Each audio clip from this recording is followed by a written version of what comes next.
And then eventually you're going to get up in the morning and it's going to be saying, well, it's a lovely day, where's my food? Get happy, get laughing, start feeling good about yourself, start feeling empowered, because I need my food to create reality. You see, in this way you can ensure that your brain craves the correct neuropeptides. And this will really, really affect your reality, folks. This will really affect your life on an emotional level. And really on all levels, because it's your emotional interpretation of reality that creates your reality. So after a little while of doing this, you will start to look at things in a different light. You'll start to feel less stressed about things. And when you do look at the information that comes in, you can interpret it all on an energetic level. It's all about energy.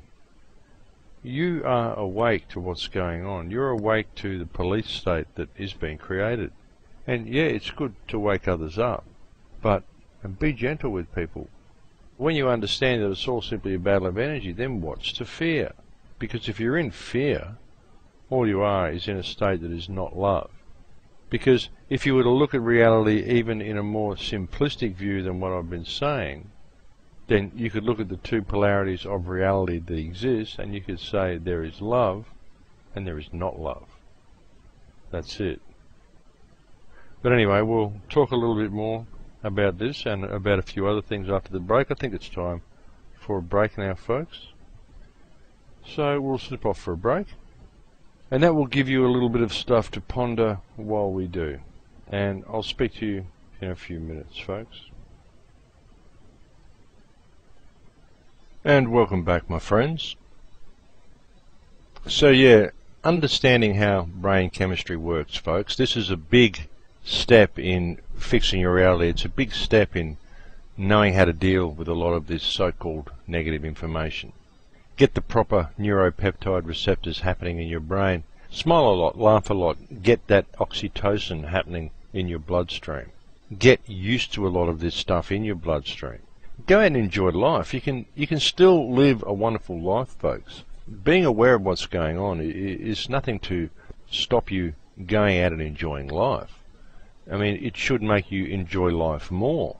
It does to me. I mean, like I said, folks, if you ever think that this is bad, well, just look at the trouble they have to go to do all this, and realize that that's how powerful you are. All you have to do is stay in a positive, energetic state, and you've won, basically. I mean, you have. And you can deal with a lot of the stuff that's going on around you from that energetic state. You see something bad being done, you can stop that occurring by approaching it in the right way. Don't be angry with the perpetrator, but just realize that what this person's doing is polarized. It's not good. You don't have to tolerate that being done, and you can stop it being done. Speak out when you see the wrong thing being done, especially if it's being done by government and people like that. It's all about understanding the power that you have, folks, and we really do have a lot of power.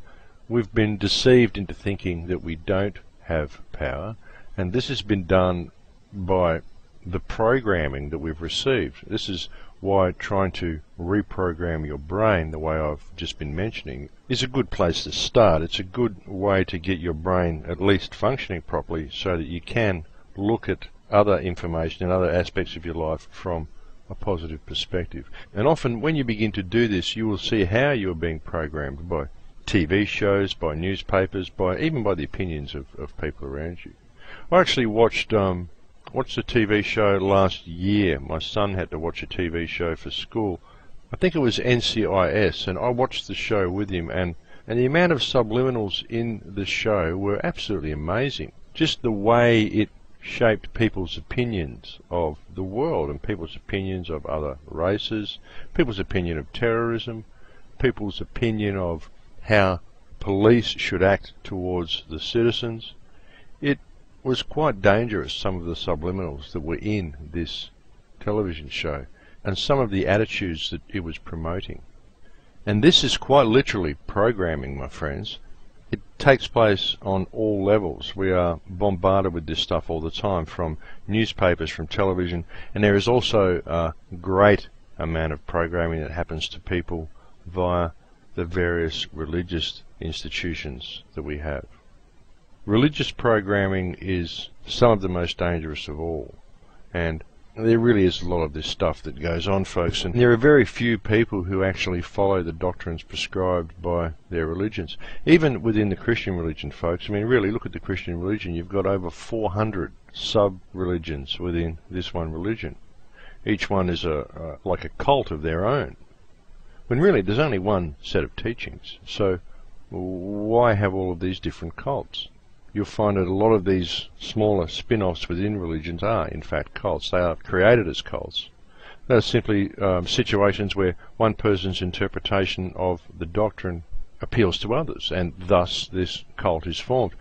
And many people are simply just looking for answers, folks, and are at times very eager to embrace whatever path appeals to their sense of reason. And such people can very easily be swayed into joining these groups, these smaller subgroups. And I believe that many of these subgroups are formed simply because people are searching for meaning in their lives. Because I believe that inside many people know that what we are presented with as reality, well, it leaves a lot of questions unanswered, folks. And it kind of creates a huge emptiness inside, a longing to know more and to seek out more information. And I think that many feel the truth inside. They feel that something is missing, something has been taken away, that there's much more going on to this reality than what is perceived by the five senses. They look for that meaning within religion, and religion is only too happy to fill that little void. But people are still left searching. They're given something. But what that is usually faith in an external character or an external event, because many religions are designed in such a way as to prevent people from ever truly looking within themselves. The New Age movement is a little different. The New Age movement is, well, it's a self-perpetuating organism. It's this self-perpetuating thing that holds great appeal to many people. And because of this, it can be quite dangerous. Like, the New Age movement is extremely close to the truth, but it's not the truth.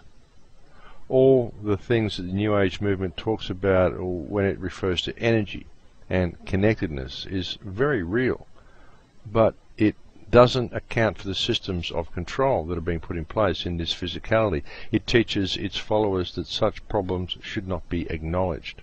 It teaches that to acknowledge such issues is to be in judgment and therefore to be in duality and blah blah blah.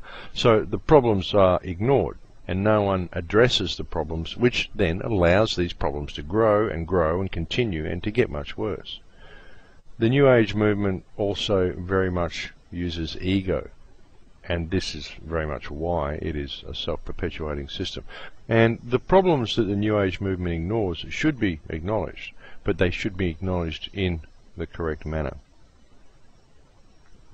Now, quite notably, the very basis of the New Age movement actually originally comes from the teachings of people like Helena Blavatsky.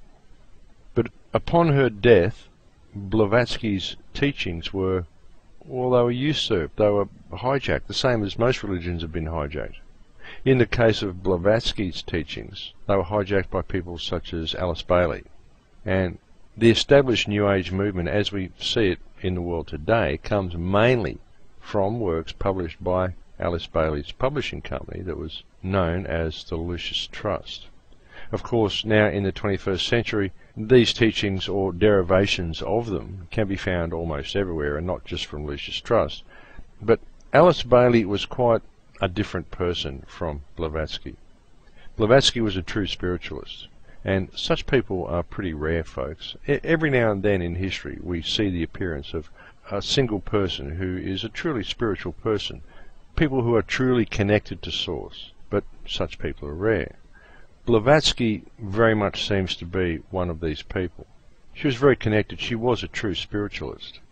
Alice Bailey, however, was not. She was simply a disciple of the teachings of Blavatsky. And when Blavatsky died, Bailey began publishing her own interpretations of Blavatsky's teaching. But as I just said before, such spiritualists as Blavatsky were rare, and they are rare. And Bailey would appear to have been more politically motivated, whereas Blavatsky was more oriented towards bringing an understanding to the world Bailey in many ways presented the world with a doctrine, and today derivations of this New Age doctrine can be found almost everywhere, because due to human nature and due to the nature of the teachings, once such a doctrine is presented, it becomes self-perpetuating.